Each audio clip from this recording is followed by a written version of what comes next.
Oh.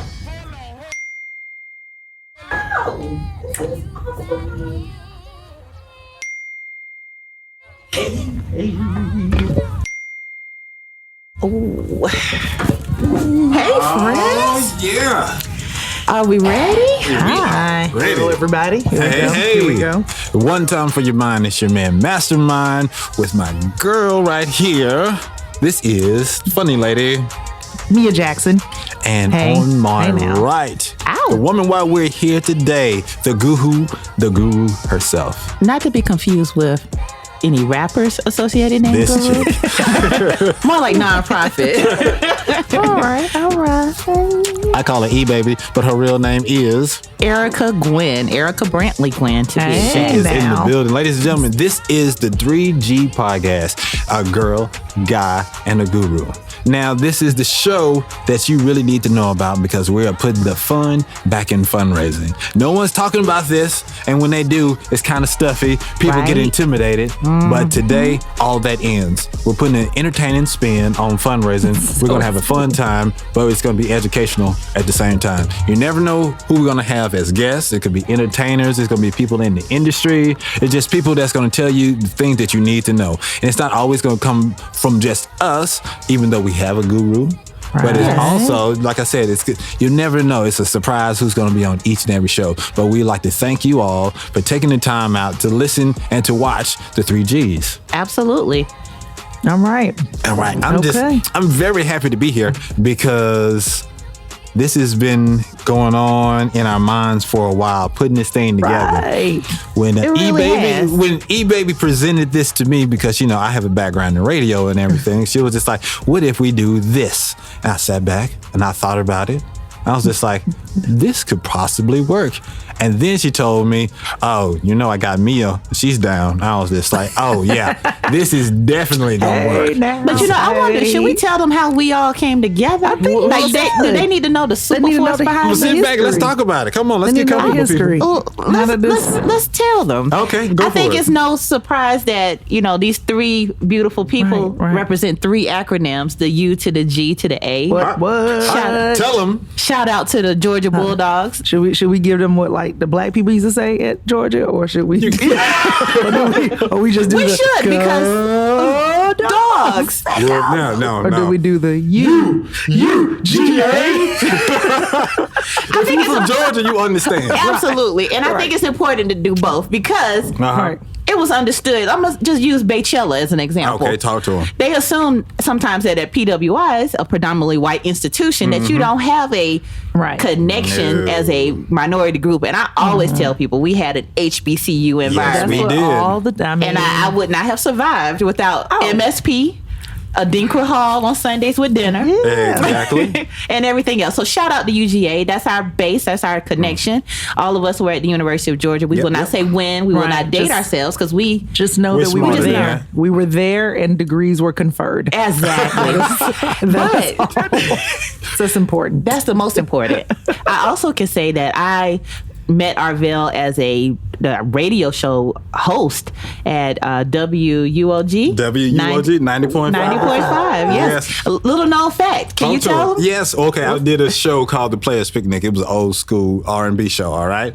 And so I got my girl E-Baby to do the show, did a commercial for us. Did you? I was doing this long before I knew.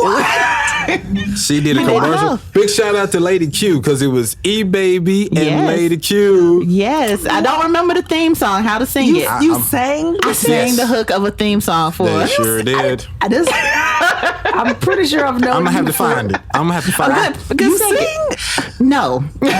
But today I come in many energies and forms. So whatever's needed, I deliver. I've known you for years, and I was Yes. like, "Who are you?"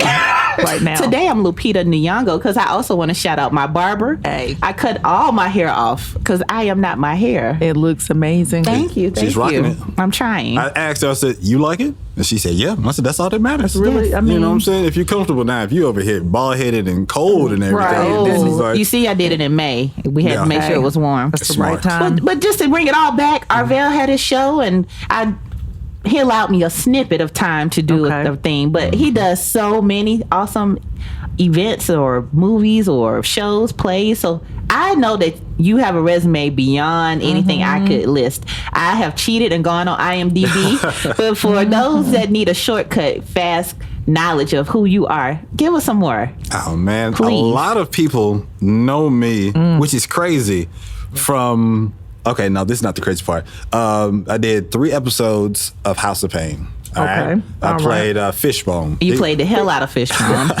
And then I did the last episode of Meet the Browns. I played the weatherman. I was a thug. Oh, A cool thug. a It was thug kind of weatherman? the whole episode was like Uptown Saturday Night. Okay. It was a Okay. throwback to All that. right. So, which was cool because that was one of my favorite movies. But beyond all of that, I've done commercials for AAA. done everything. I have a SunTrust / Braves commercial that's out. So whenever the game is on, you'll probably see a I commercial. did see you in an Alabama commercial, and I forgave you, even though you got your Georgia See, degree. I thought I was going to be able to skate past that. Why were you A lot in of it? folks, well, they was paying me money. Look, Okay, you know this what? okay, All so right. ESPN did. Look, Yeah. Look, they paid me money to say "Roll Tide." All right. Oh, He it did. hurt. you said it again just now. He What did. I had to. did I had to understand. I had to show y'all what was That going did on. hurt right here. You didn't even have to repeat it. You could have said, "I said the phrase that was never to be spoken." I said it in Alabama. We you- filmed it in Alabama. Here's a question: Okay. do you feel good about yourself? At the time, no, I didn't. Haven't done It's that. There's an article. It was a Have you person. have you looked inside of? I was interviewed, who you are? and I Yeah. told them because I was just like, "Oh, I right. know my UGA community is gonna clown me." All right, I was like, "This was very tough for He me." said it with passion. Like there's a difference between. But we won't beat you Okay, up. you know, Yeah. But above all of that, All right. especially that bad stuff you just brought up, I thought I could just live, get My past bad. that. My bad. A lot of people know me from Family Feud. Which Yes. is the craziest Really? thing. Really. I think I did Family Feud in like 2013. Arvell, how you doing? Brother, I'm good. My man. Got 4 answers up there, only got 1 strike. Can I say naked?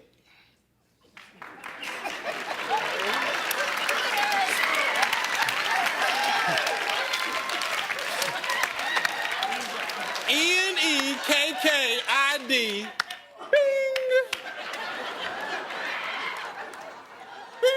You think because you're pronouncing the word naked, naked, that it mean it's different? You can't possibly be trying to pull that off on national TV. You can't possibly. Arvell. I'm sure there's the a 2 of these people are teachers in the family.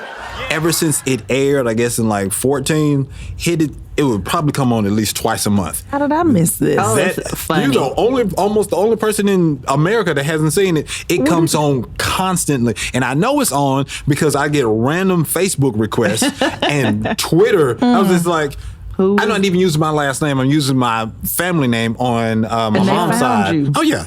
How many Arvells do you know? I don't. So you put in You are Arvell the only one. and Yeah. Family Feud. You bring up my stuff. Now I need to Google it. Yeah, How would so- you? I'm just, Yeah. Right, real time. Oh, it's someone is posted it on there. so Yeah. much. It's that on I'm- right now. She's special. It's so much. But I wouldn't be surprised. But yeah, I get a lot of people randomly, like in the past, like when it was fresh, people be pulling me to the side, showing me love, and But just what like, do oh they my want gosh. though? Like, what do they want? Do they just want to? Do you accept a friend's request? No, now I done Does put he it like out there. groupies? Is the question? No. I'm asking. No, this is a real question because someone, the Mm. most recent person, sent me a friend request. I always chat with people Okay. just to see if they're crazy Absolutely. or not. Absolutely. That's And fair. then I will, it's coming to my personal page. So what I'm going to do, I will add them, and then I'll put them on my The Wonderful World of Arvell Poe. If you want to be down, find out what's going on with me, find The Wonderful World of Arvell Mastermind Poe. So if you come to my personal, I'm going to ship you off over there. No hard feelings, but unless I know you, How do you do that? How do you nicely send people over there? Because I'm asking because I have that problem. so. because add them, block them so they can't see all my stuff, and then just from This is also a Facebook one-on-one tutorial. So you and then from my my show page or whatever, I will just from everybody from my personal page, You send them a request. Or send them a thing a request, or you just say, hey, like my automatically page, put them in there. You can automatically add people to your fan I think it's more of a request. You know? Okay, but still, okay, I didn't know that either. And then I just delete them from mine. What you call it? Can you do my credit like that? Can you just magically move the I used to work accounts? for Equifax. You did. I mean, that was a great job. It was. I really loved Equifax. But then it was Equifax or acting. And so I did this movie called, oh my gosh, it was the best experience ever. It was called Boycott. It was an HBO movie about the Montgomery I feel like I remember that. Was bus that boycotts. Who was in it? Who played? And who played King? Who was it? Jeffrey Wright. Jeffrey Wright. I remember that. Because the same woman that played Carmen Ejogo. She played her in Selma. Yes. Y'all are good. This is where I need that. Yo, don't ask me. I was only just I was just a extra in background. I was a stand-in as well. Okay. But in the early days, like in the really beginning, everybody, it was all love. That's it so was all cool. together. You know, there was no separation. And so there would be lunch times where you would see Terrence Howard and Jeffrey Wright sitting at the table playing chess. Nice. And we're just chilling, having a good time. One day, I see Terrence Howard. He is walking around outside, like doing one of our breaks. He has his guitar, and I came up to him and I said, "So, can you really play your guitar upside down like you did in the Best Man?" And he flipped that guitar and started playing. And then all of a sudden, all these women start coming out of nowhere. I'm talking, it was like The Walking Dead. You didn't see nobody. But I can imagine. And so. But then as time went on, they started adding more background people. They had to split us up. It was just like the stars over here, common people over here. But in the early days, it was beautiful. We were just hanging out together so and everything. cool. But see, that type of remember that. energy, just like that, that moment of the civil rights movement is an example of how nonprofits start and this how is they true. transition. So I like that. See, we are always going to connect these amazing dots. That's what we are here for, because when people think about nonprofit, I'm thinking they're not thinking getting paid for it. Yeah, and they think it's not fun. It's stuffy. It's definitely stuffy. Yeah. Yeah. I think of paperwork. Paperwork. That's all I think of. Paperwork is a big piece of it, but it doesn't have to be a paper cut. It can be more like paper. Look at her. Look at her. You know, it just depends on the relevance, how you look at it. You see how the guru is coming with you? Like that Told you this is not going to be boring. This is not going to be boring. I just want to put that on a bumper sticker. She was like, "It's the paper cut." What? In your face. Hashtag paper cut. Yes. But I want to, before we finish with Mr. Poe, I do want to acknowledge that he is the world's most hugest, and that's not a word, but it's going to be a word today, fan of Outkast. Yeah. So I mean, if we ever get Big Boy, because he does have a nonprofit with Big Kids Foundation, shout out to Big Boy and Andre. We get them here. I know that you're going to do the best. And he's an Aquarian just like me. And just like me. Yeah. Aquarius. I was just like, Are you a Gemini? No, I am so close. We were almost there. No, I'm a Cancer. And some people would say to society, but I no. Well, tell us more about you, Mia. No, we know about you. I mean, I'm excited. Well, I was born in July. So is my daughter. So what is her birthday? The 2nd. I'm the 19th. Make sure. I'm just making sure that's right. Yeah, that's the 2nd. I was the 19th. So I'm a July baby and needy, sensitive. You know what? But this is I think I'm on the cusp. Oh, you're okay. I'm a Cancer Leo cusp. Okay, that's healthy balance. And when I found out about the cusp, I went, this speaks to my spirit. This is I need the lion's attention, and then there's the other part of me that's like, but I like being home. Yeah. Oh my God. You know, just homebodies. Yes. Yeah. I love to be under blankets. You know, I can read a magazine by myself. Yes, I can. Yeah. So I don't know. Let's see. What is it? Well, one, I can, since we are here in this building, I can tell you this is a building that has been, pretty influential in my comedy career. So I am a stand-up comedian, and we're at the Laughing Skull Lounge. Shout out to the Laughing Skull. Shout out. Yes. The food is amazing. Yeah, it's inside the Vortex. Yes. The food is great. The venue is awesome. Yeah. So, but yeah, I've done lots of shows here. The owner of Laughing Skull has been really Marshall Childs. That's his name. He's been very helpful as far as my career has been concerned. So just and then the Atlanta comedy scene is great anyway. So it's always been a big part of my career. But how did you get into comedy? I know. Well, I want to know the same thing. Like, I know you've been funny all my life, but how did you officially get into this career? You know what? I was still in Athens when I got into comedy. Where was I? I'm just like, not to make this just a UGA thing or type of show because we worldwide and everything, but. Yeah, I did not know. It's just like one day somebody just posts up, you know me, you're gonna be on TV. What? Huh? Well, that's how I felt when I saw stuff about you. I would be like, hey, I know him. I know that guy. Yes. You know, I used to be, can I tell you this? When I used to see you around campus, like, because I don't know if I remember I would see you, but I would just be like, he's so famous and important. Stop that. And I used to be like, I can't. He's in everything. I would be like, he was in the newspaper. Right. Like, he I just didn't do radio. Right. I couldn't just be like, I should just go up and go, hi, creative person. Like, you just did so much stuff. I would just be like, okay, is this he's true? Untouchable. Is this true? Okay. Because my wife, big shout out to Carmen Cedar, aka the Diva. She used to tell me that the only time she read The Red and Black is when I wrote an article. I mean, Between you and Mark Anthony Thomas. Yeah, that was it. Yeah. Who I actually saw not too long ago. And Really, Sean. represent for the culture. Yeah, whenever. Yes. Yeah. Yeah. I took over the entertainment section after he left. Yeah. Okay, but I remember I used to be like, black people, I'm reading the red and the black part of the red and black. It's the black part. My last article, I said I put the black. I'm the brother that put the black in red and black. Wow. I didn't know that. I missed that last article, but I definitely got my fair share of news from this. Oh yeah, it was great. But when did you start comedy in Athens? So I actually started comedy in Athens. I had graduated by then, but I had about a year and a half after I graduated.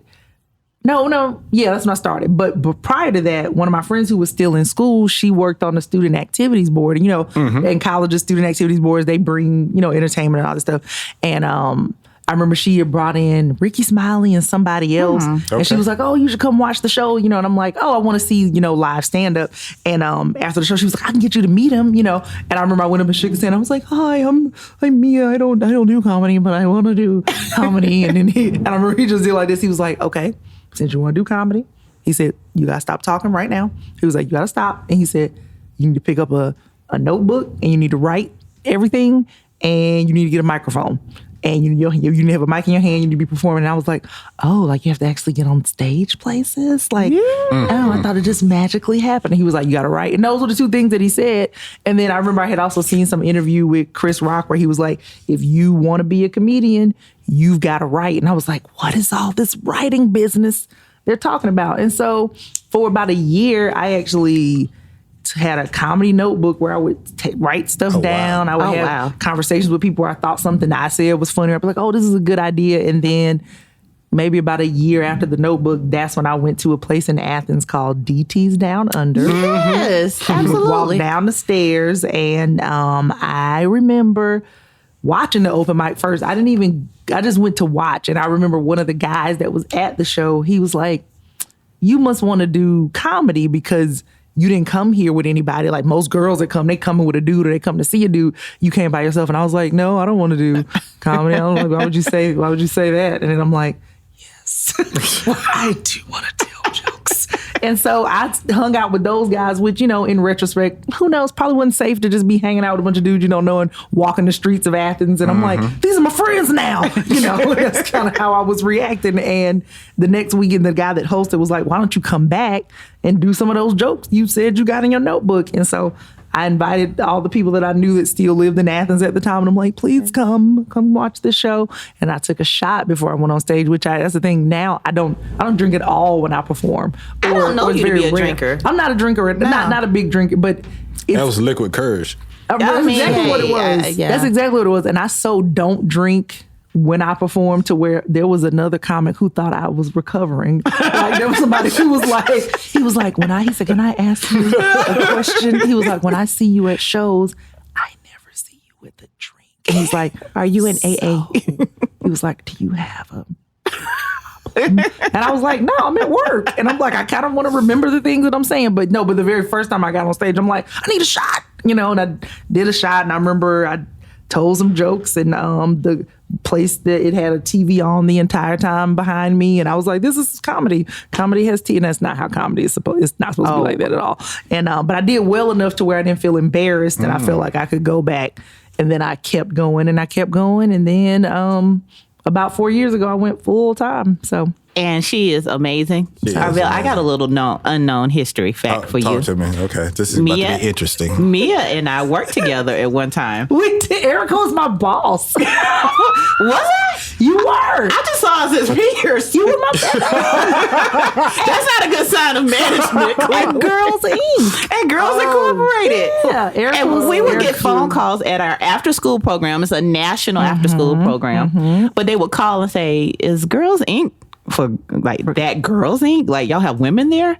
And I was like, no, we actually are here to serve and teach girls to be strong, smart, and bold. Right. But it was an amazing program. It was, and one of the things that I remember from that summer, which was one of my favorite moments, and I wanted to write a joke about it so bad because it was so ridiculous.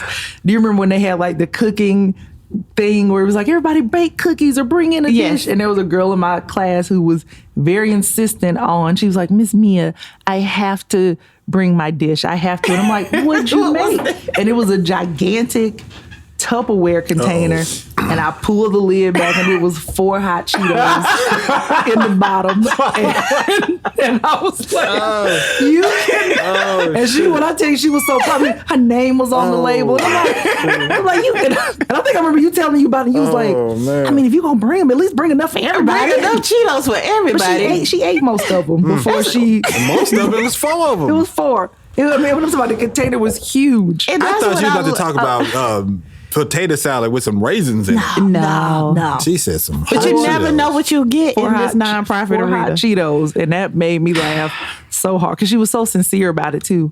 Passionate. I want to bring my dish, and it took so much to just not make you want to be supportive of the children, right? And so what do? We break up those 4 into 32 pieces so that everybody can have a piece. I don't know. I just remember I was just like, you know what? This is what we're gonna do.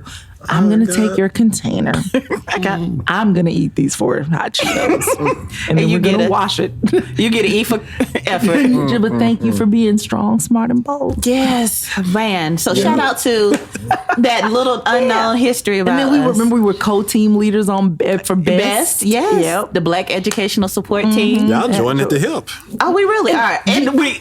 What? Go ahead. What are you going to say? Finish each other's sentences. 6-foot twins. But you know what? When we graduated, she may remember more than I do from the Athens college. Banner Herald. They took a picture of us hugging each other for graduate. Yes, and we were. And it's. I don't have a copy of that. I have several copies. Do of it. you? May I have one? I gotta find it. Okay, but yes. I love that. And I remember I had to go back and write an A because they were like, Mia Jackson and Eric Brandt were graduating from the university. I was like, that's Erica. Did I have my hair like this? No, then? Because you just don't know. No, I was so mad at them. I was like, how dare they? Erica is always misspelled. I've seen Erica spelled AIRICA. I've seen ERIC.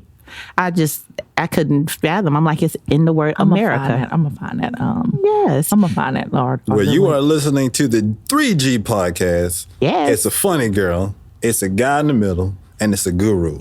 The 3 Gs, and we're getting to know Mia Jackson. So Mia, real quick before we move on. All right, that was unnecessary. TV. That was breaking part 3. NBC. How did that come about? Last Comic Standing. Yay. Which I was a semifinalist on the show. And my whole family tuned in. Thank you. We were so supportive and happy. It was, I auditioned at another comedy club in town. I guess I can say it. I mean, even though I'm here, but I mean, I know it exists, the punchline. So that's what the auditions were. I auditioned for the show, and like the process, they would say, okay, you audition, we see you in this city, and then the next step, you either go to LA or you go to New York. Ooh. But when they called me later, and they were like, okay, you're going to the next round, and I was like, great. Then a few weeks later, they were like, you actually made the top 100. And they were like, so you're not going to have to go, to either one of the cities. And I was like, oh my God, like this is amazing. And so I ended up taping the show in, spring of 2015. And then it aired that summer. And it was just a really cool thing. And I got a lot of lot of wedding proposals and stuff via the interwebs. Specifically, let me just say this: old white men with glasses really loved me. They dig you? I mean, wow. let me tell you, I've gotten so many selfies where I've been like, who did this? I'm like, how did I pull this market specifically? Was it because you were on? Was it joke were you Bad telling? Girls Behave? What was it? Bad Girls Behave? What was the show? You've been on a couple of little shows. That show was called Girls Behaving Badly, but my mama used to proudly tell everybody, child, my baby was on Girls Gone Wild. Yes, she was. Yes, she was.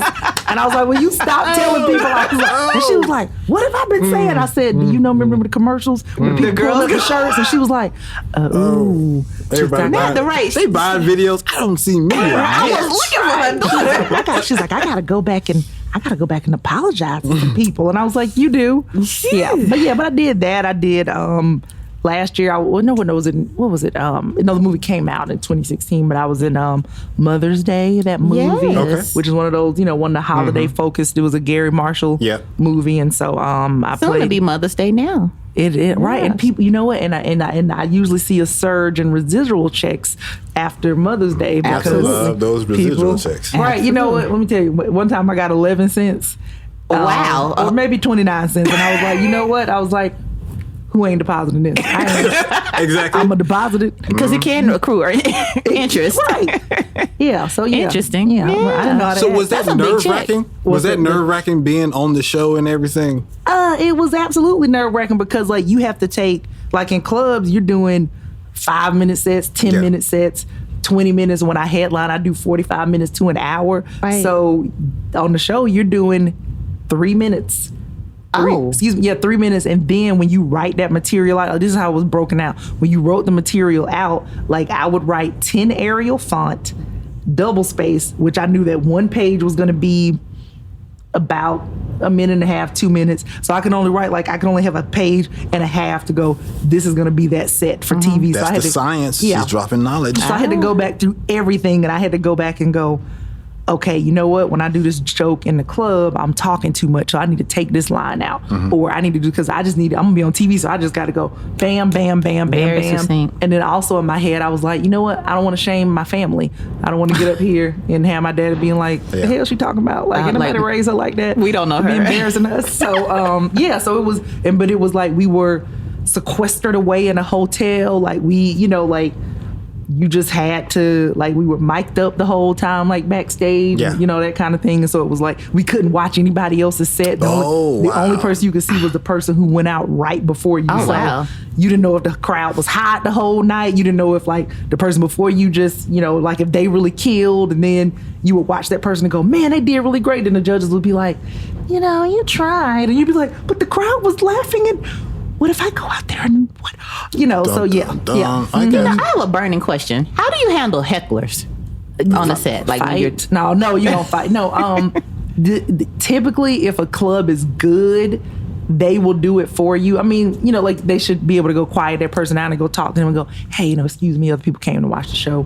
Can you be okay? Can you be? But some clubs are unruly and the Wild Wild West, and they don't care. So a lot of times, the main thing I always try to remember, I'm the one with the microphone, so whatever they say, I can just out talk them. I can just repeat back everything they even said to me. If the person is like, shut up, I'm like, no, you shut up. And you just do something like that, and then they're like, oh, she made fun of me, and I'm like, oh, it doesn't feel good, does it? But it's, you just try to, I said, I just try to remember, I have the mic, and then sometimes I just shame people into being quiet, where I'm like, hey, let me ask you a question. Did you buy tickets to come tonight? And they'll be like, yeah. And I'm like, oh, guess what? Everybody else did too. Nobody came to watch you. So, if you could just, she keep that one in her back pocket. Yeah. Yes, I love it. Stay ready. Yeah, and you'll see other people. Did in you the learn that in crowd. Creswell? Because it was a training academy for snapbacks. I remember somebody even telling me one time, they were like, yeah, people knew you as, oh, that was Mia from Columbus. Mean Mia that snaps on people sometimes. And I was like, She famous. But she's not mean. I'm not mean. I just have an edge. Yeah, crushing folks. Ow. So we're doing, I told you we're putting the fun back in fundraising. We're getting to know each other. You know a little something about me, Mastermind. We just found out how mean Mia is. And now we're going to turn the tables on the guru. Baby. Come Come on, E-Baby. Well, you know what? I couldn't do this without you guys. Honestly, like I am so excited to be here because I have traditionally. Like, it's two Ericas. Okay. It's two It E-Babies, is. you know? It is. There's a grant writer who can be serious in the Matrix, getting that money, which I still can do. But there's a funny balance to this. Yes. And I Yes, don't that's know what I that. That's the one. That's the one I'm waiting on one. to come out right now. That's the- Oh, well, Hey. not too funny. Okay. Because I got stories. she has proof. I have stories. We have pictures. Pictures. Yeah, we're going to just drop nuggets throughout the season, all right? Yes. But I wanted to show that balance that fundraising doesn't have to be so stuffy. Like, you know, nonprofits are not just that paper pushing, but you hadn't have a personality.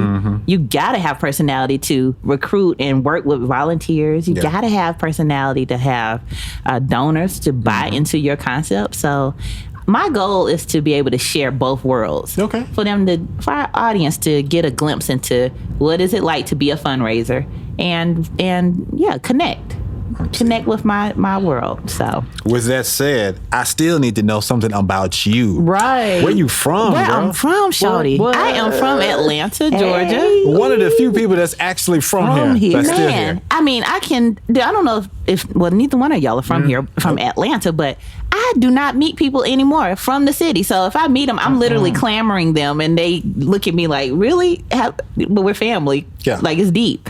But to be exact, I'm a Grady baby. Okay. Shout out Grady Hospital, no Nice. insurance. Shout out, I ain't You never know been. what? You know Never what? been a Never Grady? been. That's actually a good Me sign. either. But if you have a major injury, like, you definitely want to be a Grady. That's what I heard. I heard it's great for and it is a trauma. nonprofit. Yes, it is a trauma. If you want to check a doctor and see if they're good, look to see where did they go for training. And if they did it at Grady, you're good. You're All in good right. hands. So basically, what's up. okay, so I'm gonna go get Oh, yeah. stabbed Check. and Check, I'm gonna go check. get stabbed first and see if I can work that out. No, I'm not. Don't I'm get not. stabbed I'm not on gonna do into. that. Yeah, no, we don't want to intentionally All see. right, you're right. But if Wait it till happens, season 2. Right. Coming here bleeding. We'll have a story to tell, all right? it's a little complicated. Live from Grady Hospital. It's the 3 I'm Gs. sitting like this because But I could give a good story about how we could fundraise on behalf of Mia's This- arm. this, But yeah, from Atlanta, Georgia, graduated from Banneker High School. Shout out Banneker and College Park. Even though I'm a transplant, because they get on me every single time. I say College Park, and they go, really? Really? You said the L? College Park?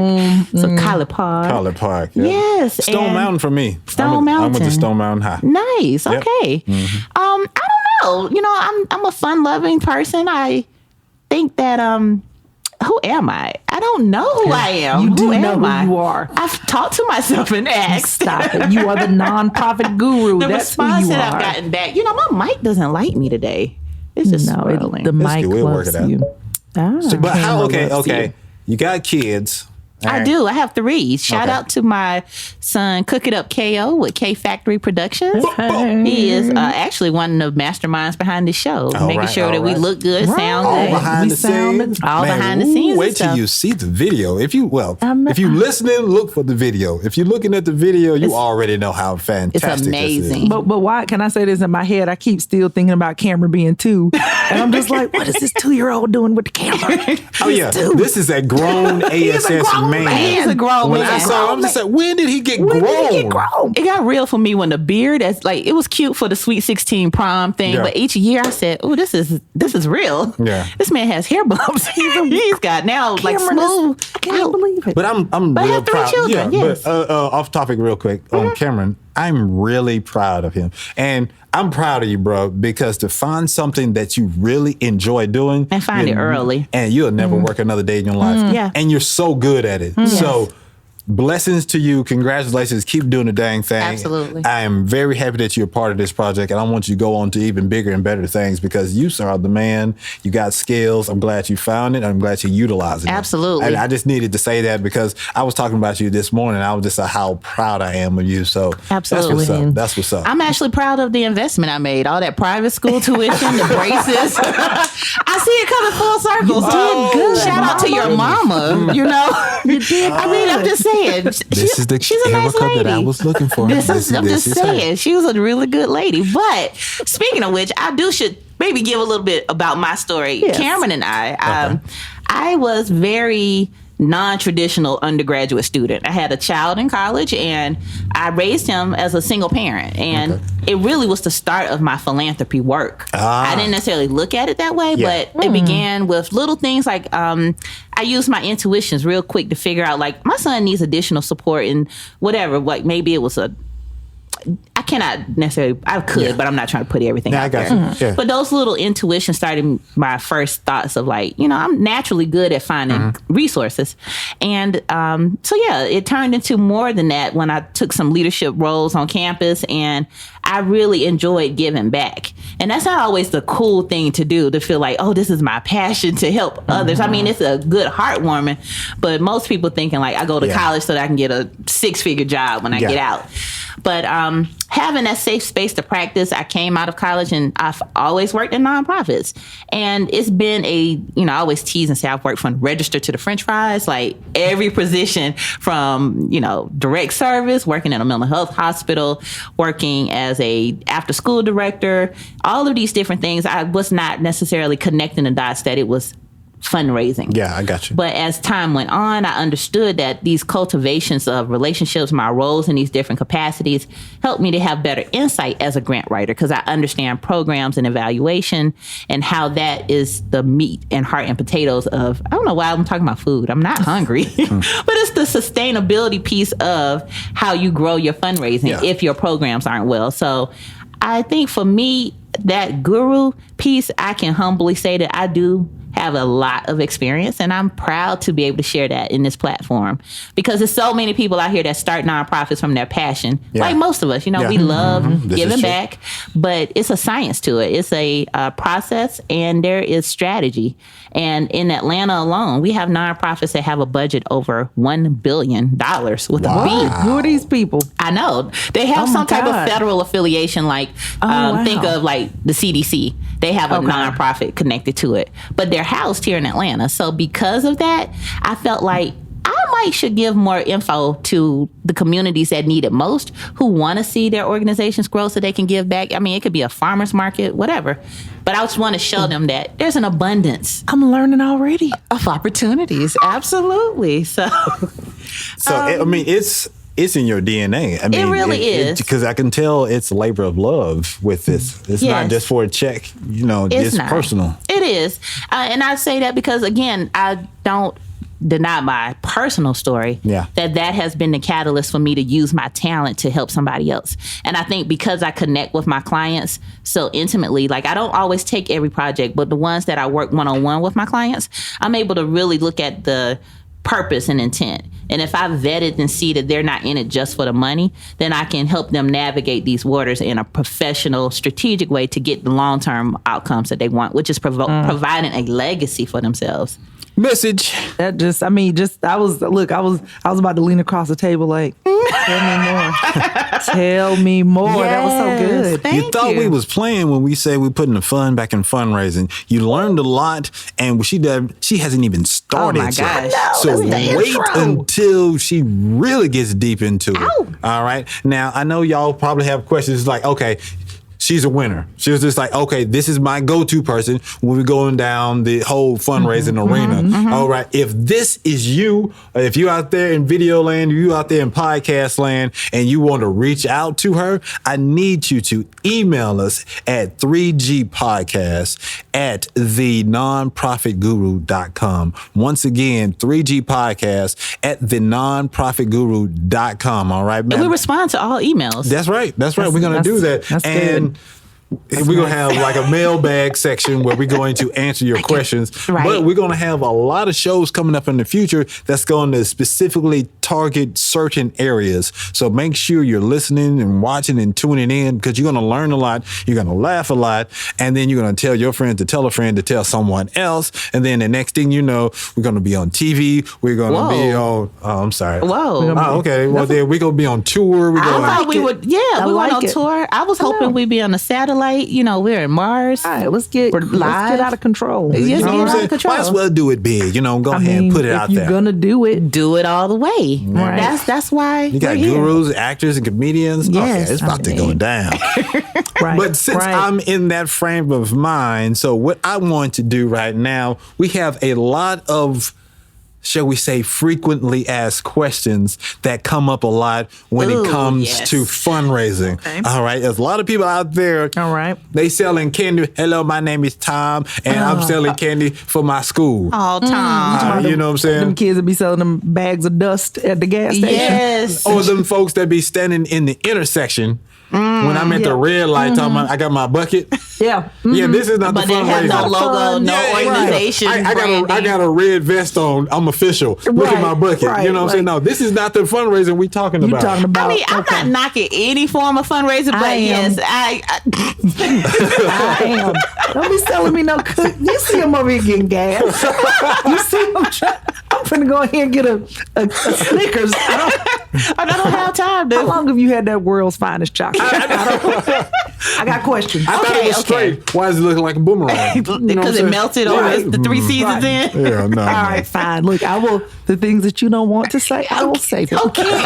There we go. That's how we getting down. All right. I'm just saying, it's like the good angel, bad angel. But I will be your bad mean Mia. There we you go. Me, Mia. All right, here we go. Oh, these will be good. All right. Okay.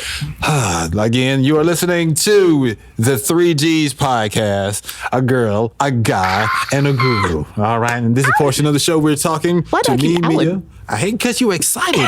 This is episode number great. 1. All right. Okay. This is the type of show that you would listen to, right? It is. Yeah, because I can't wait to listen to it. I know. Can I say this? That you Listen. guys sound amazing. Okay. And look even better. Right, you sound like when I'm listening to you, Yeah. I'm like, my eyes are closed. Like, how would I be in my car? But then I hear my voice and I'm like, ugh. I think everyone is like that. No, because you sound I'm great. like, you sound No, you- fantastic. You ladies sound No, really you good and think- knowledgeable. No. And I Yes. got this gruff voice over No, here. I'm no. like, Your voice is your great. voice is so Your voice on is great. point. I'm about to like find a bedtime story and be like, can you read this? So I can. Oh, not the Samuel Jackson. You got a side gig where I'm reading your book podcast. All right, here we go. Here we Okay, go. throw All them right. at me. I'm 'Cause ready to I was answer. thinking of All right. people. These are some. Woo, Okay, here we go. I want, like you said, Okay. I want you to answer first. I'm gonna answer first. And Okay. then I want you All right. to give you the. All There right, we I go. got Here you. we go. All Here we right. go. Okay, here we go. Question number 1 from some stranger. I don't know who this is. Okay. I haven't formed a nonprofit yet, but I have a great idea and will need a building. Can you help me to find one? No. I'm gonna just say, You listen. press the no button. And the question is, I got an idea. I got an idea. Yeah. That's it. That's it. You ain't got nothing else. No you program ain't read plan? nothing. You ain't. I haven't even formed a nonprofit yet. I just got an idea. And what else? And and I will need a building. I need a building. I need a building for How my. did- Okay, but if you, all right, you need a building for something that ain't even been created yet. It ain't been created, It's but an you need, idea. but you need a building. Yeah. All right, this is what. Okay, now in my non-expert opinion, go home. No, in fact, you know what? You can sit right where you sit and pull up your phone, Google, and go, oh, I need to do some research. And then we can have that question. All right. So that's my answer. Okay. So Can I that's not- charge somebody and just sit at my house for about an hour or so, then come back and be like, Zillow.com. Oh. Can I get paid for that? No. Oh, man. No. All right. So right. to answer the question from Okay, like go the for way it. the quick The answer real is answer. you could just start a program once you've officially incorporated. Okay. And you could get a building, but it takes relationship building. Like fundraising is definitely people give to people. But I've worked at some nonprofits to remain nameless because I just don't want to put them out there. But let's just say the city. The Okay. city have a lot, well, they can have abandoned buildings that they would want to partner with a nonprofit. Because they don't, it's a win-win. It gives them building security to see it in operation.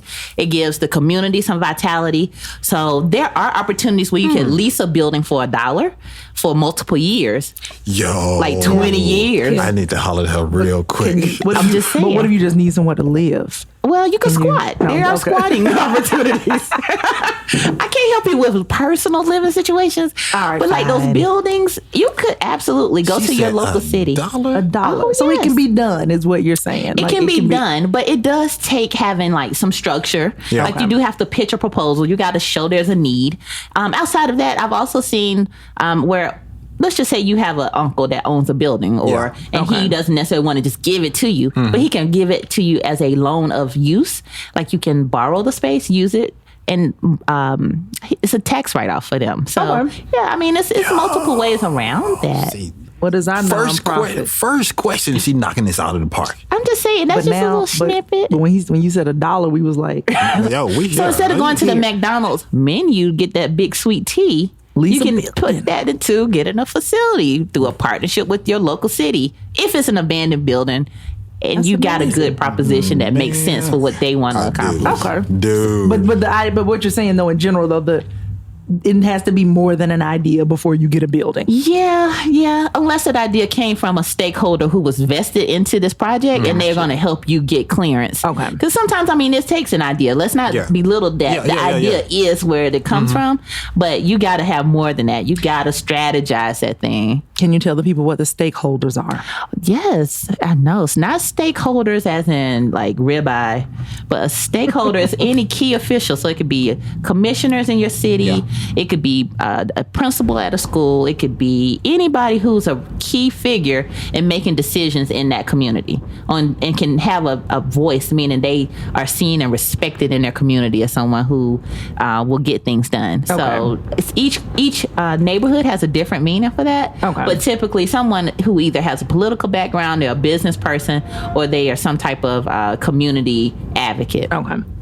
I'm not psychic or anything, but I already know she's gonna get blown up. The email's gonna get blown up on this whole renting out these abandoned buildings. She blew my mind. We got to revisit that one on a future show. We should, absolutely. I mean, it happens here in Atlanta more often than known. I used to work at Habitat for Humanity, so a lot of our resources that we did, I was the in-kind donations consultant, which means I helped to procure like donations of goods, facilities, donations of land in order to move. So sometimes you can get things donated for you to sell, not necessarily for you to just use and invest that. But we'll talk about that We more. will definitely talk about that. All right. That was a good one. That was good. All right.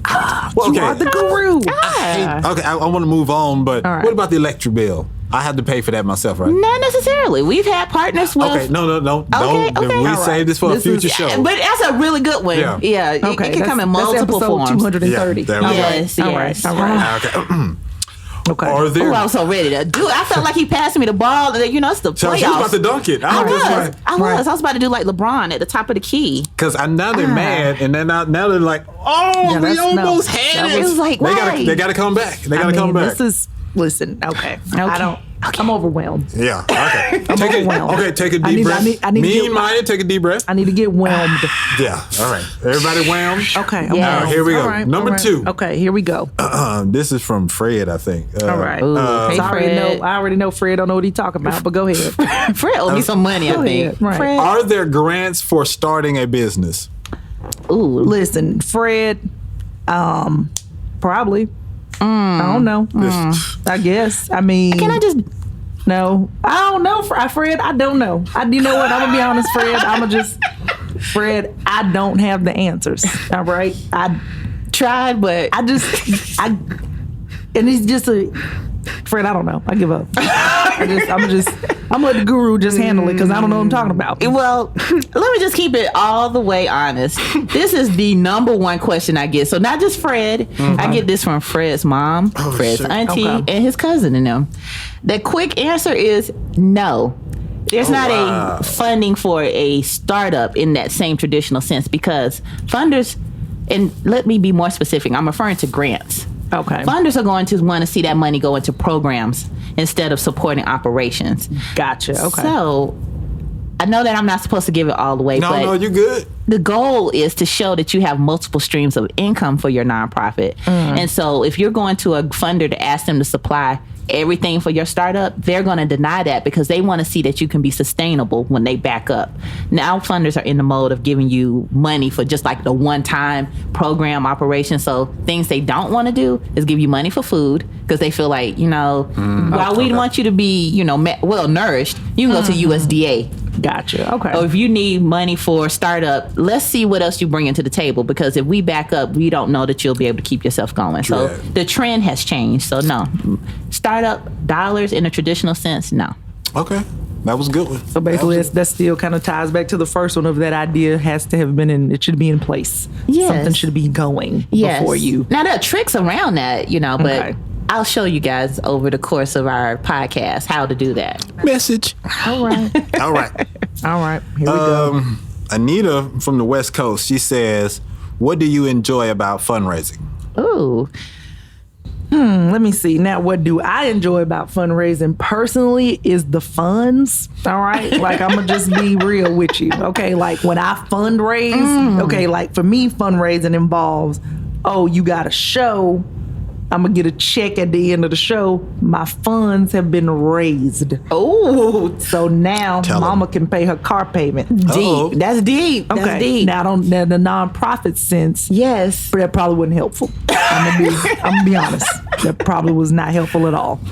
From a fundraising Back to you. nonprofit sense, what I love is seeing ideas come into reality, but I like to see them sustain. So for me, I'm not just your typical fundraiser where I'm gonna help you find $25,000 and then we back up. While that may be great for some, it just depends to me about how much money do you consider a lot of money. And for me, when I started working for these larger nonprofits, I realized that we quantified in some of our communities that needed the most a lot of money differently. And so what gets me excited is to help people to really come up to meet the bar and say, this is what it takes. And if you have a $1 million budget as a nonprofit, you still are small. If you have $2 million in an operational budget. So I like the fact that I can show people how to get their budgets up over $3 million and now get them to understand, like, now you're sustainable. And sometimes this arrogance that comes from, maybe arrogance is not the right word, but there's a block in understanding what's considered a lot of money. And so for me, I get excited to be able to show my community that this is what fundraising actually means and this is how you position yourself to be sustainable. Because again, going back to the whole premise, you want to create a legacy. You're not creating something, doing all this work, putting all these sweat equity hours just for it to disappear when you finally decide to retire or burn out. Now, you see how smoothly she was talking about, $2 million, $3 million ain't no money. You know what I'm saying? That's just little paper. You know what I'm saying? Because I was sitting over here like, $2 million.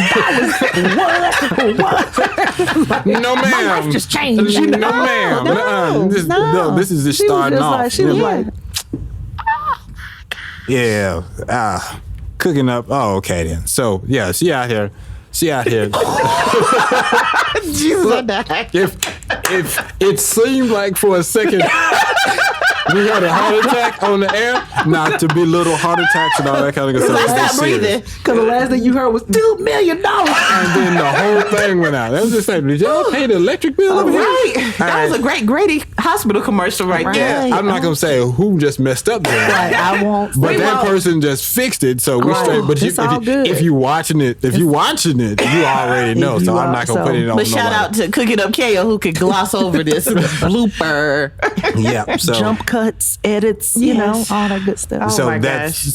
so. Before that happened, I was about to say something, and now it's not going. Like $2 million wasn't a lot. And let's not quantify. I'm not being like, for me, I know because I'm a grant writer, the numbers on paper seem to not shock me because those are the size of the projects that I've worked for or worked with. Yeah, you just used to working with money. So the money doesn't scare you. It's just like, this, you know what I'm saying? I can do more. Just don't think if you have like $2 or $3 million, I'm going to be like, this is so much stress. You're just like, no. Right. It's very typical baby. in this. Okay. I can do more than this. So Just think bigger. Yeah. Or not so much even thinking bigger, but just know what's the norm. Okay. And so there are certain things that I'll show folks over the course of the podcast, like to go to GuideStar and you can pull up 990. So when I talk to people and they tell me, this is really good. I'm not sure if this was a popular question. Go ahead. But folks think that it's it's private. Like, this is my nonprofit, so you don't know what's going on. But everything you do in this nonprofit space is usually public. So when I talk to people, I'm just like, okay, tell me more. And then in 3 minutes, I've pulled up everything I need to know online. And I can get that information. is People be lying to you? They can lie to me They and be I lying can to- get the facts like really quick. So that's why I'm not going to work with them. They lied. They No. will lie to me right now. not at all. Just my job to make sure I let them know that you cannot, if you can't trick me, then you can't trick the IRS. So you cannot trick Uncle Sam. I'm fascinated. This chick What right is this here. link? I just want to Google it. I'm just saying, GuideStar. I just want to go to people and be like, you lied. Like, that's all. Now, did I'm you? using- I'm They using it need, for to the wrong they need to reasons. rename it to the You Lying app. I'm using it for the wrong reasons. All right. It is a I know you superpower. lying. When you go to that, be like, who lying today, girl? So, but no, do you eat, sleep, and just constantly think about fundraising and this whole arena? Because every question that we ask you is just coming off the dome. And she's always smiling. If you just pay attention, she is always smiling when she's talking about this, which is a beautiful thing because I can tell that you love this so much. So I'm just like, it seems to be innate. It's almost just like breathing, you talking about this. You know, let me say that I'm constantly learning. Okay. So I'm not, while I am a guru, there are plenty of gurus in this space. Shout out to my mentor, Linda Lysakowski, one of 100 ACFRE certified fundraisers. So there's still some things that I personally want to aspire to, but is it something I think about all the time? Absolutely. Maybe not from a fundraising element, but I always think about compliance. Compliance is the gateway to funding. Okay. And so for me, my biggest thing is like, how can I make this make sense for someone that just started a nonprofit or they have one, but they can't move it and scale it to where they need to? Yeah. I always think about how can I break that barrier down? So for me, even in our private practice, we've added on an accounting service so that your books are financially clean enough to qualify for certain funding sources because you have to bring in so many documents. It's just like credit. You got to clean up your background so that you can qualify for more leverage. So I do think about it all the time. I can tell. All right, this question comes that from sounds Harrison. boring. No. that was really great. All right, now. This is from Harrison. I don't have money yet to hire any staff, but I need funding. Can you write your grant writer fees into the proposal as a percentage? No. Yes. No, Probably. and yes. Maybe. You know what? Listen, don't be asking me these questions. is really what I'm trying to boil down to. Like, if I were to take a gander, and this is coming from a person that already has an existing nonprofit. Okay. And they want to put in staff. Okay. All right. Just get out the game is really what I would suggest. I mean, are you trying to have a staff? You already doing too much. You don't need all the people working for you. Nah. You just need one person. You just need to stick to what.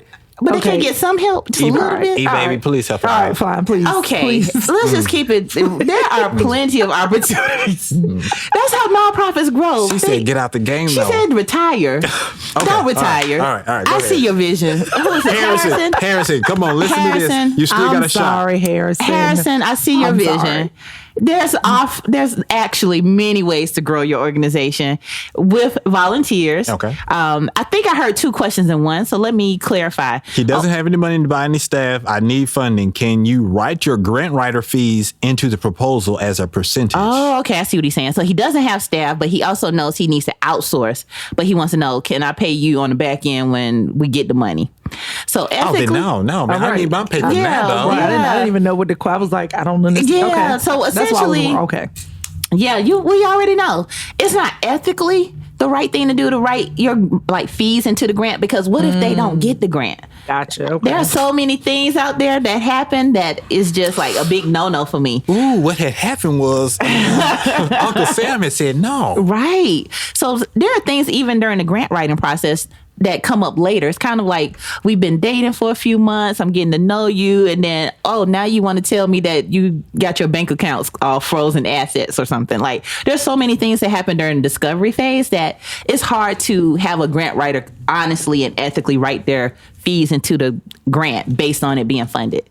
Because the reality is 1 out of every 5 are approved and the other 4 may be denied even though you had a great program. So to answer the question, I think that you want to be able to pay your fees up front. So if you're serious about hiring a grant writer, especially one that has a proven track record of success, then you need to be prepared to pay whatever their private fees are. For us, our prices range based on your size of your organization, which is not typical. Some nonprofit consultants only charge you a flat fee, but we try a sliding scale so that we can show you how we can grow you and and give you that leverage. Show Once you how again. we can grow you. Hey. What? Hashtag with the paper cut. Okay. All Not right. the paper cut. I can't. I like the 3G paper cut. I don't understand. I don't know this name. This so. a Band-Aid. Oh, sorry. Okay. I don't have time to run my Wait, what? See, Okay, that's see. I already know. I already know. I'm gonna say no to whatever they ask you. Go ahead. Go ahead. My bad. I'm not. Okay. I was supposed to be impartial. Okay, here we go. Okay. I don't have time to run my non-profit and just need it as a complement to my for-profit business. Ooh. Can I do that? Me? You know what? Oh, you okay? All right. Who just starts off questions talking about I ain't got time? Right. That's I already know your heart ain't in the right place. So whoever you are, whosoever, ouch, you are right now. That sounds biblical for a second. I did. You know what I realized when I said I was like, you know what? But I don't have any verses to back it up, so I gotta get out before Genesis chapter 35. before I start quoting things. But if you don't have time to have a nonprofit, then why the hell you even got a for-profit? Is my question. You ain't got time for nothing. Is what I'm saying. Get your life together. Is what I was gonna say. Okay, now I would imagine you could. Can they just hire somebody else to do that? Well, it depends on If what's they're passionate about it. It depends. Like some Okay. folks have a for-profit and then they create a nonprofit to support maybe some type of area of their business where they're not getting a lot of money. So they think they could supplement with the nonprofit fundraising. That's usually the number one reason. Sounds unethical. Is that ethical? It is. I mean, it happens every day. Think back to the government. The government does that by creating certain CDC foundations, or they create it because they see Wait. opportunities to fundraise.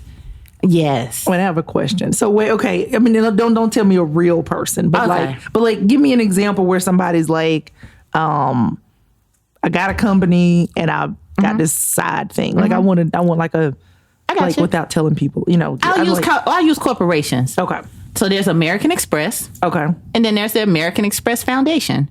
But foundations are operated differently because they're created to give back to the community. Okay. Gotcha. But let's use one. I'll use one. I know you said no real world scenarios, but I like to make it tangible. So Okay. let's use like here in Atlanta. I don't want to rat anybody out. That's Oh, all. no. Okay. Arthur Blank. And again, these are big, the CEOs of Home Depot. They create them because they want to give back, but they don't necessarily understand. That's still tough. You start it because you want to give back, but you don't know how much time it takes to cultivate it. Gotcha. So I Okay. guess they're All looking right. for some relief and backup Okay. to balance that out. So to answer that question, I think what sometimes the misnomer is that nonprofits are easy and that it's not something that's a full-time operation, but it really is a business. I mean, if you ask me, I could tell you 10 huge nonprofits, very popular brands like Children's Healthcare of Atlanta. Okay. It is a nonprofit, but it's Okay. a hospital. Yeah. So it's a full-fledged business entity. It's not always just small shop. So I think once someone starts it as a supplement to find additional funding, they realize that, oh, wait, I actually need all of these other pieces to make it run appropriately. Okay. And that's where I think some of the confusion comes in. Okay. Now, this comes from Tiffany. She says, how much does a grant writer cost? My estimation, probably like $2 million an hour Per second. per second, and then something. There's a nanosecond fee that's Okay. put up in there. The nanosecond yeah, power. that's, E-baby. Yeah. all right, I'm So, wrong. I'm so wrong. are we looking on Indeed or anything for a grant writer? Well, you can look in certain places like Upwork or anywhere at this point to find an outsource. But for me, grant writing is about relationships and seeing a proven track Yeah. record of how this person has managed grants and not just written them. But an hourly fee could be anywhere between $30 to $100 Yo! an hour. Hey, So- who's in the wrong business? Hey, but you got to make sure that it's a team effort. So not only is your grant writer working for you, but you have to work with them. So I think, you don't just pass it off. You got to be involved in that process. So for me, our fees range. We don't necessarily charge by the hour. We do bulk packages, and then we give you ongoing unlimited support throughout the month. So it just depends on what you're looking for. It's like some people can write the grant, but then you have some folks that come and they do the research and help package a full calendar to see who we're targeting, who we're going to reach, how we're going to get this money. We, you're my team, yes. What is the name of your team? The Nonprofit Guru LLC. So we have interns, we have virtual assistants, and we do all of your back office support. But for us, we're all inclusive because grant writing is not, again, just like us writing. We're working with accountants, we're working with grant writers, we're working with somebody who's building out your marketing plan. So there's so many other elements to telling a story that we don't stop with just writing a narrative and putting it on the paper. So I got you. I didn't know nothing until today. I don't know anything. This is definitely a great start. And I like it. Again, thank everyone that's paying attention to the 3Gs podcast. Yes. We have so many more questions. I know that you want to hear all the questions. I'm going to give you guys one more question because we're going to bring some more of these questions back on the next episode because I know you're hooked already. I'm so excited. All right. On my left hand, this is the funny girl right here, the one and only Mia Jackson. That's right. On my right hand side, it's the guru herself. I call her E, baby. Can you do that again? What's your name? Yes, my name is the Guru, Erica Gwen. Yes. That's what's up. And it's your man, Mastermind, aka Arvell Poe. This is the 3Gs podcast. Thank you so much for tuning in. I needed to say that because I just want to, again, thank you all. Big shout outs to Cooking Up KO back there, keeping us looking good on stage. Shout out to this place. The Laughing Skull Lounge inside the Vortex. It's amazing. It's beautiful. Yeah. This looks like this is probably gonna be our home. I think so. Do you feel like how do y'all? This feels like home. When I came saw the setup, I was just like, oh my goodness. In my mind, I don't know what I was expecting. What you think? Are you thinking like a old concrete? When we were putting this together, I had a table in a room, and we just sitting there because look, I'm not trying to poo-poo on all these other podcasts. Don't poo-poo on those podcasts. Out there. I'm talking about they got no lighting. Everybody sit at one long table on the same side, and it's like, hello, you just listening to the podcast, and you know what I'm saying? What? When you see this, I'm not trying to pat myself on the back, so I'm gonna pat Cooking It Up KO. Look how great the quality is. Right. Listen to the sound. You can hear us. You don't have to turn up your volume all the way to 100 just to hear me say this. What I'm talking about. Dang. Your whisper sound great. Absolutely. Yeah. It does. I was thinking Yang Twins. Listen up, girl. You're listening to the 3Gs podcast. This is what we're going to do. You're going to learn. You know what? I can't. Stop. I can't handle it. I cannot handle it. So, okay, I have one more question because we're going to end it just like this, all right? Okay. All right. But this is a good one, all right? You can join it if you like, or we can just let her have this one. Okay. But okay. Are grants the only way to fundraise?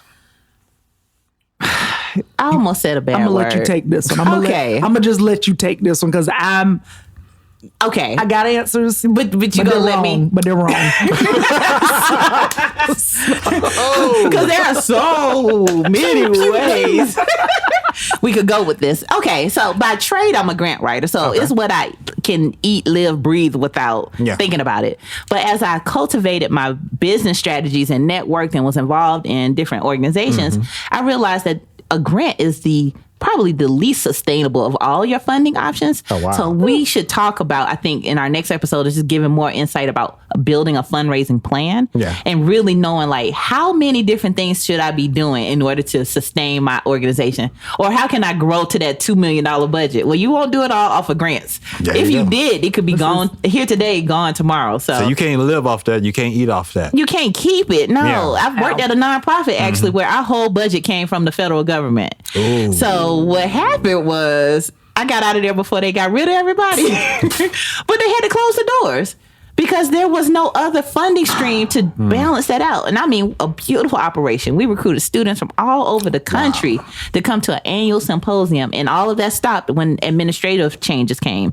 So you want to not put yourself at risk like that. That's not when the brother left office, was it? No, this was before the brother. This was even, we're not about to go there. This is not a race thing. I'm just saying. I didn't say nothing. I see you stirring up. You know what I'm saying? Stirred up drama. That's the end of the show. Stirring. That's all. We strong. I like it. I like where we're going with this. But no, it just was just to make you honest that grant sounds good, feels good in the moment, but you can get so comfortable that you forget that you need to be doing other things with your money that you're getting from donors, or at least asking your donors that you probably are overlooking making an ask. Yeah, I got you. So what y'all learn from this? today's episode? You know what? I'd learned that I didn't know anything about. I didn't know anything about I didn't know anything about nonprofits. She's a G. And she puts the G in guru. Really. Thank because you. You put the G in guy. Hey, thank you. Yes, you're so I awesome. learned that you have a long IMDb page that I need to go look in. I gotta go. Stupid. I got and I gotta go look at the Family Feud episode. Right. Episodes. We did 3 episodes. Oh, 3 episodes In your face. Yeah, see, Excuse me. In there's your a lot face. of behind the scenes stuff that went on the episode. Ooh. Yeah, it was. Oh, Okay. It was she dramatic. oh my gosh, she was there. She was hot. Because I'm an advocate for the community, so I was ready to do a petition and go in she full was hot. fledged. We'll talk about that on another Okay. show. Oh, yeah. All right, because that's a whole nother 20 was. minutes. Okay, so before we go, what y'all got going on? What you got coming up? Like real time. What's Real time, for happening? real, Mia. This you want dates? Dates, give them Yes, dates. dates. Locations? May 9th through the 13th, I will be in Las Vegas Okay. at the Comedy Cellar at the Rio. Okay. So that's where I'll be. Good luck with that. Have We will be lots there in of fun. spirit. We'll be there in spirit Thank with you. What you got popping? All right. June 23rd, we're doing a nonprofit networking event and also learning about how to get that staff support you want Yep. with low cost. We're doing that at Porsche headquarters. So come with me and zip around the Let me track. see where I'm gonna be. I know. Yeah, we need to do like a broadcast from over there. See, I think that would be hot. I think have that your would be hot. people talk to their people and see if we can broadcast from over there. That sounds like a plan. That sound like a plan. And your man right here, this is the first time that anybody's hearing it out there. Oh, let's do it. That Mastermind and the Diva. We in the Yes. kitchen. We're Cooking trying to it up. bring back our radio show, the Yes. Takeover Countdown. Nice. All of our fans out there, thank you for your patience. If you've never seen the show or you're missing the show, you can listen to some of our old episodes. Mixcloud.com/the Takeover Countdown. Some hotness, all right? Mixcloud.com/the Takeover Tell Countdown. us about the takeover. What happens there? Because I know the takeover, but Okay. will you tell folks The what happens? Takeover is a hybrid talk show / countdown show. Me and the Diva, we come up with a topic and we count down songs based off those topics, and we bring in guests to talk about whatever that's related to those topics. Okay. Nobody got a show like that. It's None. unique. It's That is us. amazing. So we're just trying to find a new The home for hot this. jams. I remember hearing about it. Yeah, Now, that's what it is. So we're gonna get you on there. I gotta- Please believe I that. need We're to gonna have the 3 Gs on the show when we Please. get off and running. So that's how it's gonna go down. So be on the lookout. But please check out some of our old shows. Leave some comments. All right. Again, if you ever wanted to be on the show, on this show, or you want to submit some music or whatever, because I'm going to tell you more about that, to this show, send us an email, 3gpodcast@the nonprofitguru.com. Again, 3gpodcast@the nonprofitguru.com. Thank you all for listening, for watching, on behalf of my funny girl, Mia Jackson. Hey now. And the Hey. guru, Erica, E-Baby Gwen. I am Mastermind, aka Arvell Poe. Shout out to my man back there cooking it up. KLK Factory. What's happening with y'all? That's Thank my you. baby. At the end of every show, because my background in radio, I've been doing this for a while. If you're from Atlanta, I used to be with 95.5 The Beat. Yes, I remember, Yeah, yes. I used to have something called the 90-minute morning show on Sundays. All right. Okay. I created. It was really just a 90-minute segment where I had Just. on it, but I Just. turned it into a morning show. Okay. Anyway, I have radio in my background. It's in my blood. I love it so much, and I want to give back. So any independent artist that's out there, submit your videos, your songs or whatever. Today, this song is premiering. Shout out to somebody that's been on one of my spinoff shows, the Indie Show. The Takeover presents the Indie Show. His name is the 13th one. He is got a group called the oh man, I feel bad. The Bread Hunters. All right, okay, from Bread Aliceville, Alabama. The name of this song is called Strong. It's by the 13th one, featuring Nikki and D and TY, produced by Joe Dog. It's called Strong. Listen to it. It's very motivational. Thank y'all so much. We out of here. We out. 3 Gs. Holla at your boy and your girls. Peace. Hey. I like the bread hunters. That's non-profit talk. Yeah, yeah. We put them breadcrumbs down. Let's go. Let's go. Did y'all like the way we came in at the beginning of the show? Because I got to do that all the time. Yeah.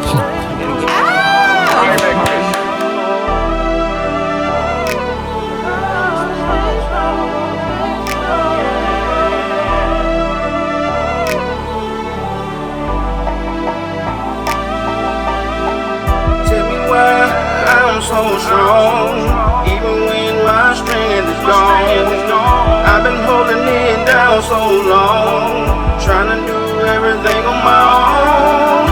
People always trying to figure out what my life is all about.